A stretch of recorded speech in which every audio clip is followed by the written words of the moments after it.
I saw at school, I did plays mainly. Came back to Gambia in 93. There was a war in Togo. So I spent 2 years here. Those were the best 2 years. I was from 14 to 16. So, having those 2 years in Gambia, being able to steal my mom's car and go and do all the... I did a play around about the time I was 16. And the guy who was directing the play basically said to me at the end, you should consider doing this for a career. The youth, that you just have a dream and you think you get up and go do it. It's never that simple, but you do have to have the courage to go. I walked into this shop with so much history, like 100 years old, so much history of the arts. And I picked a book, read, found a scene, went to my audition. Again, at the audition, I just knew, I felt like I was in the wrong place. The guy said to us, I can tell because I can look at your eyes when you're crying and I can tell you're fake because you're not feeling anything.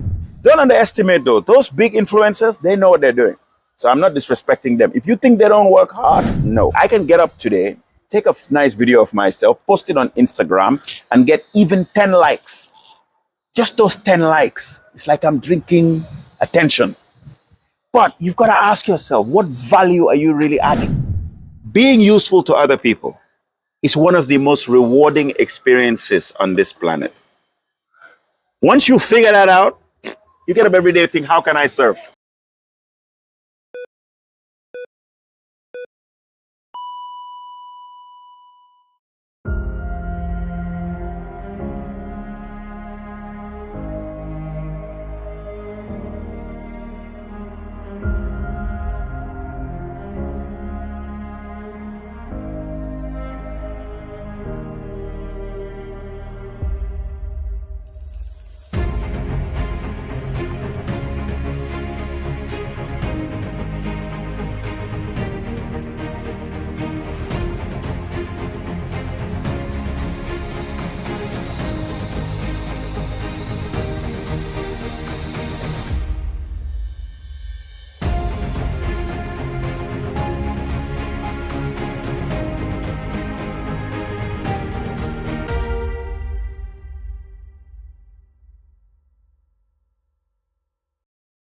Welcome back to another episode.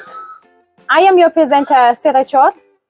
Today, we are humbled to have a phenomenon, an international Gambian writer, producer, and actor. Ladies and gentlemen, I present to you, Babou Ceesay. Thank you. I don't think anybody's ever called me a phenomenon. Well, there you go. Take it from generation I'm gonna next. I'm gonna take it from generation next. Right. And it's a pleasure to be here with you, Sira.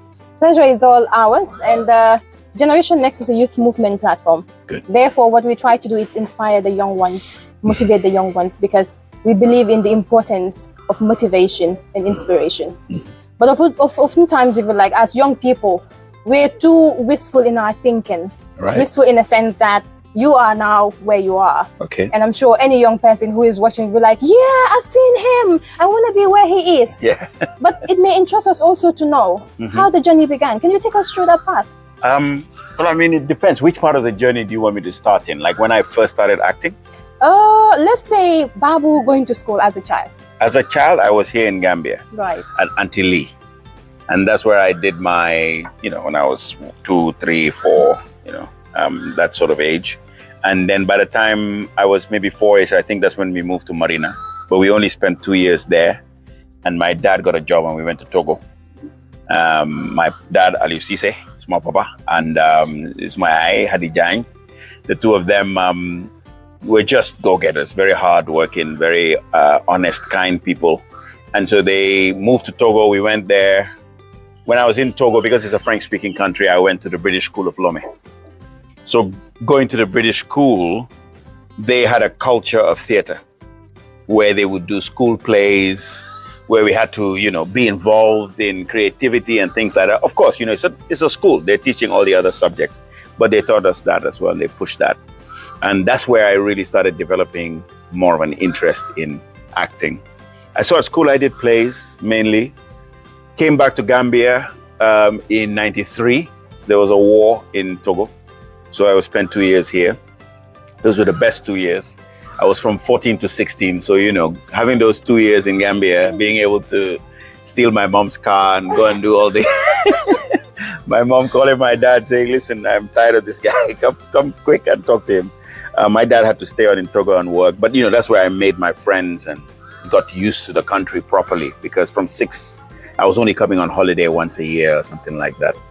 And after that, it was actually when I went back, I did a play around about the time I was 16. And the guy who was directing the play basically said to me at the end, you should consider doing this for a career.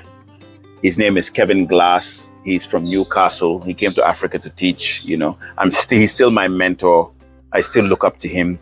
He's now in Atlanta and he is the principal of the Atlanta International School. Very nice man, very focused. And he was the one who told me, you know, later on when I called him before I went to university, I said, do you think I should go and act now? And he said, follow your heart. So I would have gone and followed my heart and gone to acting. Of course, you know, I love what you said in the beginning about the youth, you know, that you just have a dream and you think you get up and go do it. It's never that simple, but you do have to have the courage to go. So I spent time in uni because in the end, I didn't follow my heart. I followed my head and my dad's advice. I thought, you know what, he said, you know, get a good degree first. So I went, I did microbiology. And then I got headhunted, so I started working for Deloitte and Touche and just focusing on becoming an accountant, retraining. And one day, one phone call from a cousin, he came here to see my mom. When he came back to England, they gave him my number. And when he got my number, he called, I was at work, and he just happened to mention that he's a director. And I thought he meant like a director of like, you know, a company, proper. I was like, oh, congratulations. He's an older cousin. And he was like, no, I direct plays in Brighton. I'm like, oh man, I've always wanted to be an actor. Always. And at that point, you know, it was done. I was focused. I was working. I had moved into my own place. I was just trying to be serious. And that was it. And I always thought I will act later, you know, after I've done everything. Then I'll come and do it. You know, in my 60s. Of course, that's not a good idea. You can't defer it. You have to do it at the time. Once I mentioned that I wanted to go do acting, he said, oh, my girlfriend's sister's in drama school. And I called her and I called her literally in that moment. He gave me a number. He texted it to me. I called her straight away. Those old Nokia phones, just so you know my age. And so I called her. I called this lady and she was in her break. And she said, I'm at Arts Educational. It's like a film school. And she said, go to this website and apply. I went back to my desk. I typed in this website. This was also showing you my age, the time of checkbooks. They were like, you have to pay £30 for each one applying. And I wrote out these checks, printed. I'm supposed to be doing my work, but I printed, filled out the application forms to 4 places and applied. Now, I remember, you know, they sent me messages saying you have to go and learn a Shakespeare piece. I have never done Shakespeare in my life. So I went to, and then I called around, you know, I asked a few people that I knew. Somebody knew some actors. I asked her again. She told me to go to French's bookstore. Sadly, you know, bookstores are closing. It's now closed. But this was where actors went. So it's my first entry. I walked into this shop with so much history, like 100 years old. So much history of the arts. And I picked a book, read, found a scene, went to my audition. Again, at the audition, I just knew, I felt like I was in the wrong place. Everybody was dressed in leotards, you know, pink tights. People were doing splits, handstands. I'm there in my shirt from work, sitting like this, going, what am I doing here? I made a mistake. My name was third on the list. I remember that I was sitting there in this little, they call it the cafe, but it's just a little room you sit in before you go into the main place. And I was nervous. I was very scared, actually. And I remember getting up. I said Bismillah just before I got out of the room. And as I was walking around to the dance studio, the moment I came around, this wind just hit me. And I don't know what happened. It's like it just took the fear with it. And I calmed down. I became very calm. I was like, what's going on? I went into the room. There were 2 people sat at the far end. Babukar, but of course they didn't say Babukar. I'm going to pronounce my name correctly. Wow, And Babukar, yeah. Okay, what piece are you doing? Manale Leontes from this and couch potato something. Okay, when you're ready. Correct. And then they went quiet and just sat there watching. When I did one, when I was finished, they were like, thank you. Do the other one. Thank you. Thank you very much. Then I remember they asked me to sit. They asked me a few questions. Then they let me. So the wind was the magic. The wind was the magic. I believe it.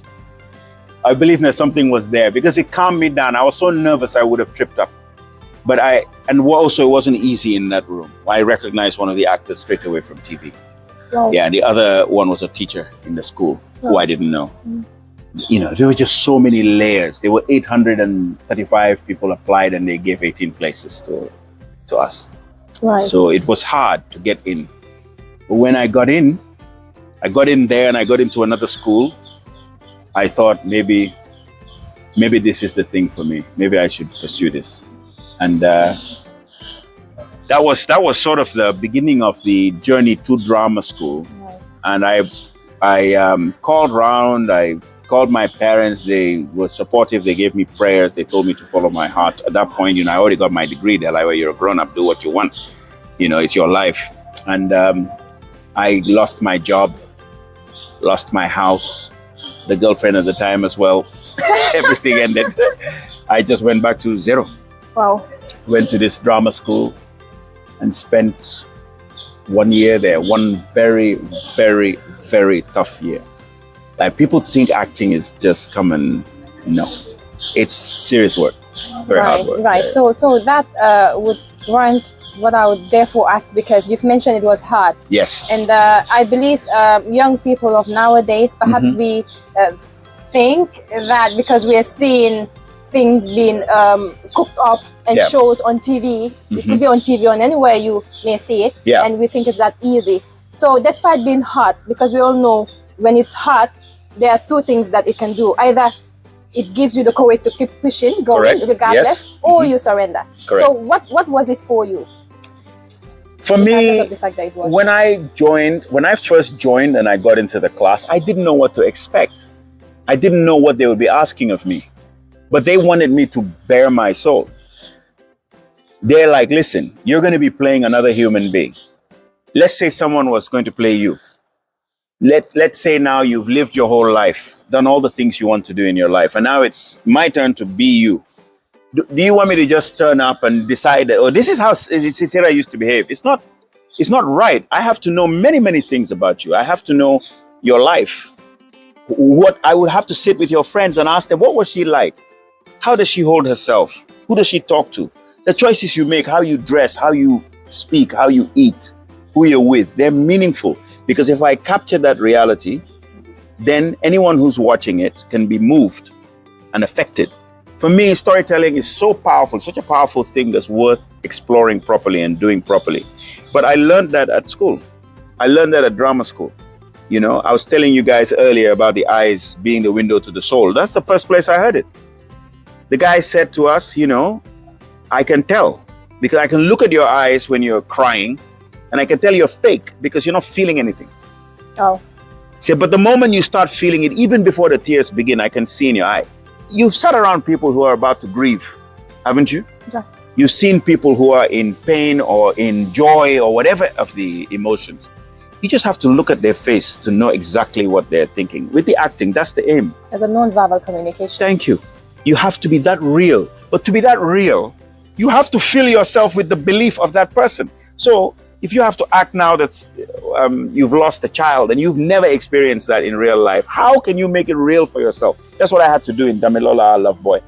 Alhamdulillah, I haven't lost a child. May Allah never put that on me. Right. But I had to act a real life person. I have to treat them with respect. So I needed to understand deeply what it could be like. I had to empathize strongly. I had to read. I had to learn about this boy that's not here anymore. To the point where it was sad for me that he's not here. Like I miss him more than they're gonna do sangam domam redna. No, deeper than that. It's someone that's of your blood, right? Right. So that level of focus and hard work, I find nowadays a lot of people don't want to do it. because also it's quicker. I'm sorry, with this thing, you can become a star overnight. It's magic, right? I can sit in my room, film myself, no problem. Don't underestimate though. Those big influencers, they know what they're doing. So I'm not disrespecting them. If you think they don't work hard, no. But what I'm saying is that I can get up today, take a nice video of myself, post it on Instagram, and get even 10 likes. Just those 10 likes. It's like I'm drinking attention. But you've got to ask yourself, what value are you really adding? Are you doing something for these people?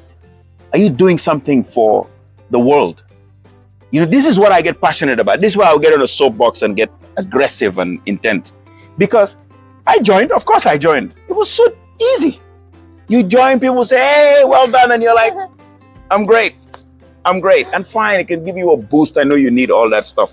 But in the midst of all the attention you're getting, also ask yourself, what am I doing for the world? You see that new Arnold Schwarzenegger documentary on Netflix, Arnold. Oh, okay. All he ever says, which I love, because I love, you know, all of his crazy movies. Mm-hmm. He's like, be useful. Be useful. Think. To be useful. You are trying to be useful to the youth that are watching this. No? Okay. Now, I also pray that you gain from these efforts. I want to also gain from my efforts. Because what's the point? Right. I want to be able to gain something. But be useful. You want to try and add a little bit of value. So I think that's why I want to encourage the youth to start thinking, okay, and it's difficult when you're young to move away from self, to start thinking of the world, right? But I want them to start thinking of it. And it's for this reason, above all, being useful to other people is one of the most rewarding experiences on this planet. Once you figure that out, you get up every day and think, how can I serve? What can I do to make things better for everybody? Because you feel better because of it. Speaking of better, right? You're back in Gambia. Yes. And of course, it's all over that the film festival is happening. Yes. So is that what triggered that? Because you feel you need to give back to 100%. Your country? Tell us a little bit about that. Well, when I first came back, I had had a long career in the UK. I was tired. I came back exhausted. You know, I ran away from England. That's the only way I can call it. You know, people all want to go to the West. I wish you a safe journey. Enjoy yourself there when you return. Please tell me how it went for you. You know, I was more lucky than most there, but I still found it very tricky. So I came back and I wanted to just quiet my life down, slow things down. I was still going to work if I have to, but I was exhausted. And then I went to see Mebet. I invited to see a short film. It was a Gambian-made short film. He made it for like $1,000. You know, I was thinking, how do these people with just $1,000 make this fantastic film? You know, and of course, respect to Os Jajo and Jama Jack of Rebel Vision because they worked hard to do it. Maria Makoli was in it as well, and fantastic performance. You know, Uncle Tijan, they just did well. But the reality is that I watched it and it motivated me. After that, I thought, good, I can be useful here. So I started first, in fact, where the Alliance Française, the first place we met, I sent out a text to Mariama and said, can you tell people to just come and let's talk here in the Alliance? I was shocked, 104 people came. Wow. So we had this packed room. We talked about what Gambia needed, what training we needed. I won't lie, there was a lot of negativity in the room. Everyone was complaining. There was a lot of entitlement. Things aren't working out. But bigger than all those things was frustration. A lot of frustration. And I was just watching it thinking, wow, this is a mess and we have to try and clear it up. And I took it on. I decided, if not me, then who? As in, that's my idea in life. If I don't do it, if I'm waiting for someone to do it, it will never, I don't think it might never happen. Right. So it then brought us to, after a year of work, if I'm more than that, I did some little workshops first. Then I realized I needed help. So I brought some people in, you know, paid them a salary to sort of help me out with my company. They're all doing exceptionally well. I am so proud of them. So if any young person probably is watching now and would want to join your academy, you have an academy. Yes. Right? So what is the process like? How would okay, it's very simple. It depends what you want to do. because we're teaching several things. So far, we're doing screenwriting and acting, cinematography, sound, and a few other things that are in the film industry. Like, don't just limit it to those things. There's makeup design, there's a set design, there's a lot of stuff to be done. But if they come to at Chorus Film FDN on Facebook, Twitter, and Instagram, that would be great. Chorus is spelled Khoros. That's a very useful place to come. Then you start engaging with the Chorus Film Foundation. That's the place to write to us, to say what you want to do, to say what you're interested in, right? And then once you're in, what I tend to do is, for the actors, is you come in and do a workshop first, 3 hours. I just want to see what you've got. And I'll be honest, if you don't look like this is something that you can maintain, I'm not going to put you through the hell of all that hard work. At that point, I'll tell you, come back and try again next time. We only select a few people. And those few people, we go and put them through the more hard, long-term thing and then do a play at the end. Now we're doing short films as well, so we get them into the short films. With the cinematographers on those other places, the American Film Showcase and the US Embassy and the State Department have been sending people over to train specifically on cinematography, directing. When those people come, they come on a specific time for a week. Like we have one in March, I think, next year. We haven't fixed the date yet, but it's for documentary making. So when these people come, there's a big battle for spaces. To be honest, our students get first choice. We will look at KFF people first before we start opening out to the public. Usually gets full even before that. So one way to get involved in the KFF, come join the festival. Here you'll meet all the other KFF people, meet me, get your details down somewhere, say, who can I talk to? Come and network, And then we'll be able to keep you in the loop. We'll have your email address, we have your details. Anything we're doing, we'll let you know. Fantastic. Yeah. Beautiful. Thank you so much for that insight.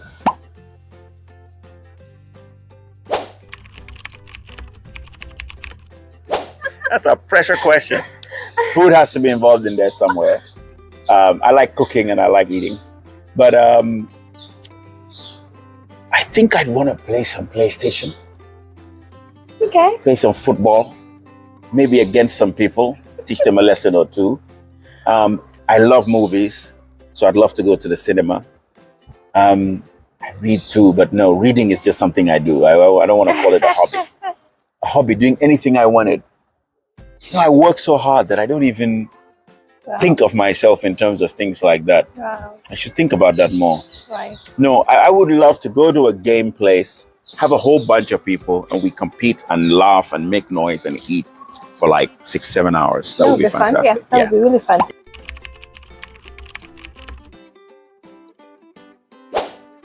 So I'm working on a TV show. I was working on a TV show and writing because, in fact, no, I know exactly the one. I took a Shakespeare play called Macbeth, which is about a Scottish lord that does some amazing things in the war, and the king comes to visit him to thank him, and he assassinates the king. Because on his way back from the war, he met this witch who told him, you will become king.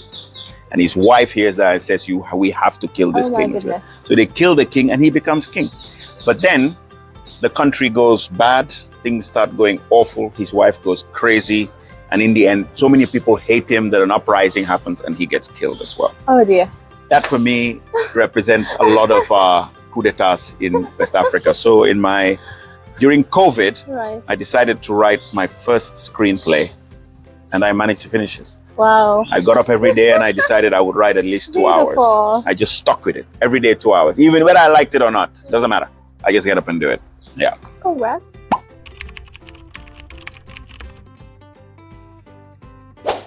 Oh, wow. You're asking me to choose my favorite child. It's very tricky. All-time favorite movie. I've got so many good things about so many of them. It's hard to pick one. No, it has to be Damilola, Our Love Boy. When I did that film I was talking about, when we did the film about the boy who sadly lost his life in England, I played his father. It was just such a close project to my heart. It was the project as well that I got the most recognition for, but it wasn't that. We did it out of our hearts. There was nothing else that we were after. Yeah. You know what I mean? It was a very low budget thing. We were just focused on doing this family the most justice. That has to be my number one.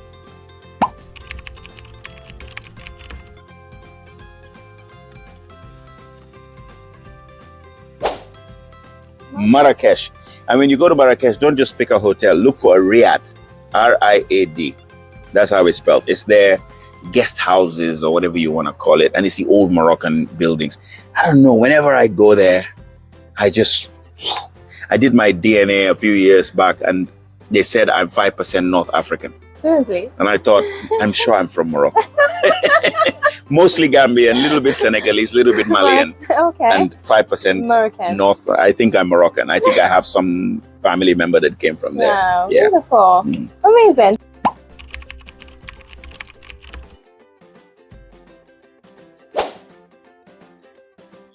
That's a good question. Any character in a book, I'll go for a comic book. Right. And I'll pick the Joker.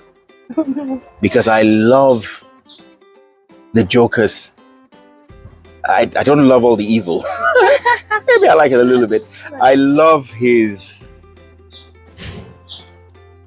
anarchy, that he wants to deconstruct society. That he doesn't just want to go with these sets of rules. Right. Let's try something else.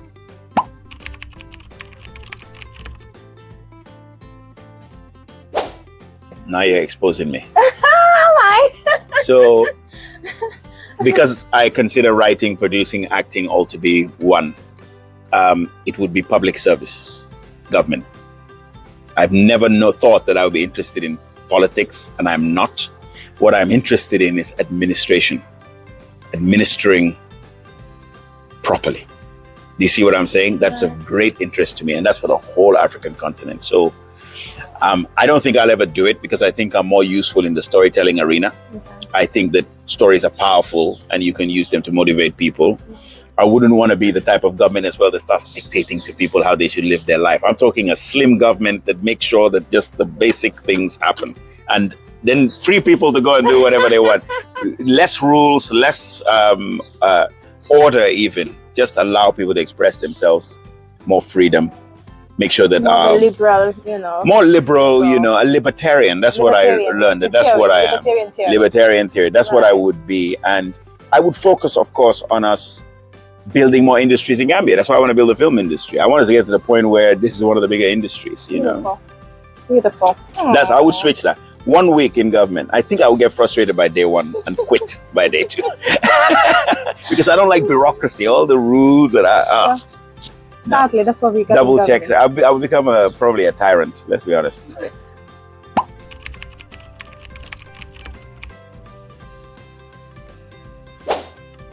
Idi Amin. Idi Amin. Oh, okay. Because I'm writing an Idi Amin series. And I've read lots of books about him. Read lots of articles. Watched lots of clips. I'm talking hours and hours and hours, right? But I just would like to be in his head just for a week and see what was really driving him, because I still feel like I'm guessing. You see what I'm saying? And everything is conflicting. I accept all the atrocities that he's responsible for and the attempts he made to try and make Africa more African, Africanization. Those two things are almost not together. One is hopeful, one is not. But I want to know what was really going on inside his head. That's what I want to know.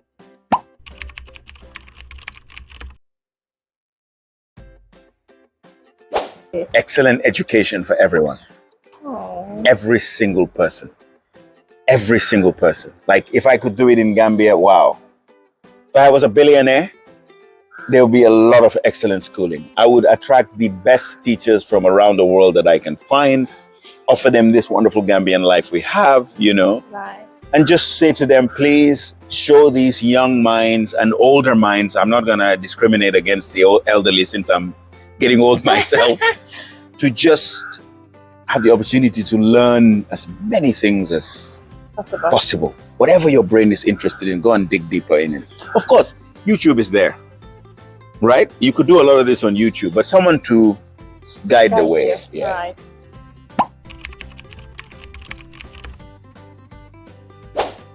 Don't water rocks. Don't water rocks? Don't water rocks. My mentor gave me that advice. It was excellent. I am a rescuer. I love helping people. So every time I see anybody in any kind of problem, I jump in. And I used to be like this almost savior complex, always thinking I'm coming in. If you look at what I'm doing now in Gambia, I've got the savior complex. It's never going to go away. I always want to like help people and do things. But what I've stopped doing is helping people who don't want to be helped or who don't want to use whatever help they're receiving to better themselves. So that's what he says. If you're watering, don't water rocks. Right. Water soil, water things that want to grow. Rocks, you're wasting your water. So now I am very quick to make a decision. If I see that we're providing you with opportunities and you're not taking advantage of them, like here in Gambia, we struggle with people turning up late, or they'll only behave themselves when I'm there. I don't understand why you're trying to impress me. It's for you. So why don't you put in the effort? Or people who are naturally negative or have massive egos, they don't want to work with other people, they don't want to get along with other people, then you start having problems. The biggest ego, it should be mine. You know, so if I see those things, then I tell them straight away and I close the book. I don't carry on helping. Whereas before, I just keep trying. Yeah, don't water rocks. Don't water rocks. That's a good one. Help the people who actually want to be helped. Yeah. And you can tell. If you say, let's go do this, they'll come with you and you see them making the effort.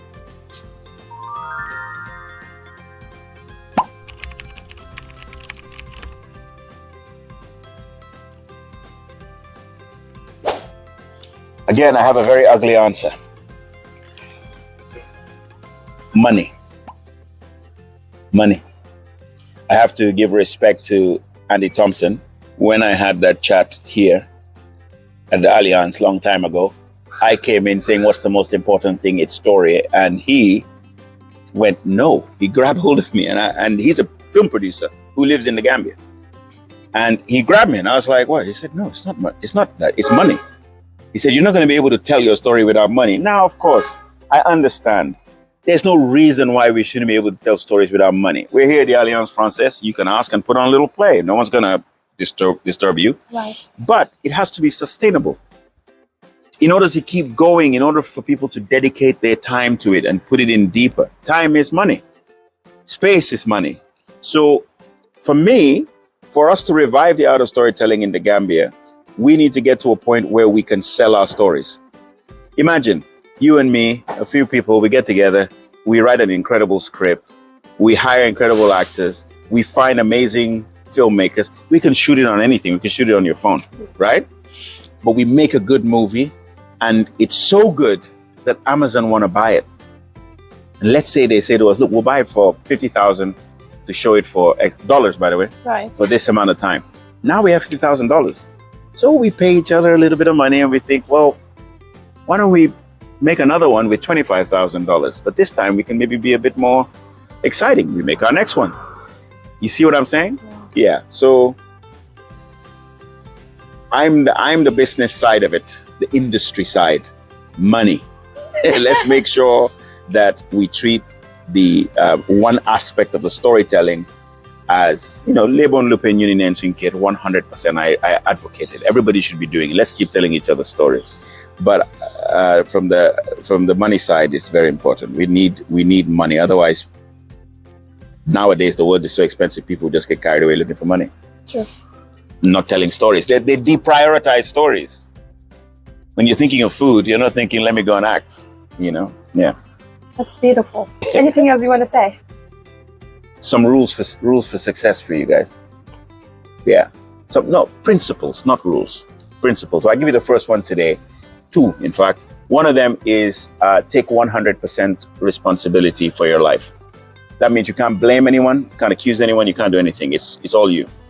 That means that when you wake up in the morning, you got to ask yourself, what am I doing today? Am I doing my utmost to get to where I'm getting to? Which is the second rule, principle. Set a goal. Set a goal. Wake up this year. Let's say this year, the whole year, you've made $30,000. I dare you to make 100,000. So decide, I'm going to make 100,000 this year, and then take 100% responsibility to do that. Get up every day and think, how am I going to get to 100,000 this year? The next year, go for 250. The year after that, go for 500. Year after that, go for 1 million. By the time you get to 500, start helping people. Yes? Goals, responsibility. And then I'll come and do a proper one. Or maybe we could do one at the center, a workshop. So I love that stuff. I've read so many books about it. And it's how I live my life. Yeah. So, of course, that's all time has given us. And yeah, that's Babou Ceesay there. Until we come your way again, it's a cheers from the entire Generation Next team, from my dear Betty and Mohammed, and to you, our beautiful audience. Cheers. Thank you.